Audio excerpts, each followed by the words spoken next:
a radio disc jockey, showbiz correspondent, and of course, TV and events host.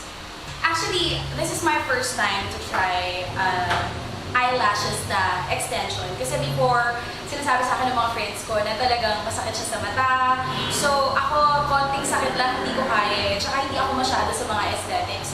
But when I tried yung sa Asia's Lashes, ito ang Prima Donna lashes nila, no tears talaga, as in hindi masakit sa mata, hindi matagal gawin. Actually, habang ginagawa nga yung lashes ko, nag-Facebook, Twitter, Instagram lang ako that time. And I'm really happy with the result kasi parang hindi mo kailangan ng makeup.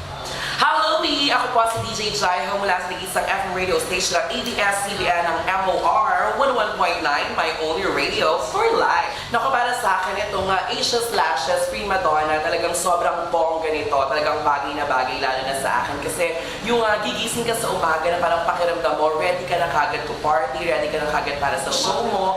Talagang super fresh ang pakiramdam. Nung ginagawa nga sa akin yun, hindi ko naramdaman yung sakit. Para lang ako naidlip ng very, very light. Tapos pagkatapos, sinabi sa akin, ready na po sir. Pagtingin ko sa salamin, ang ganda-ganda ko dahil dun sa Prima Donna lashes ng Asia's Lashes. At in all fairness hindi ito ang first time kong magpagawa ng eyelash sa Asia's Lash, sa iba. Pero nung na-try ko yung sa Asia's Lashes, sabi ko, meron naman palang gumagawa na ganito ka, hindi ka painful, ganito ka bilis, ganito ka kagaan sa pakiramdam. Sobrang fresh na fresh sa Asia's Lashes.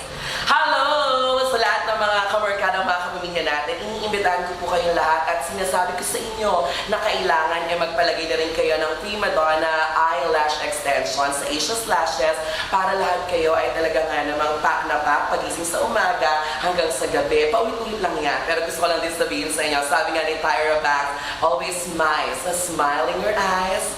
Pati sa mga Becky, huwag na magpahuli ha. Visit sa pinakamalapit na Asia's Lashes Clinic.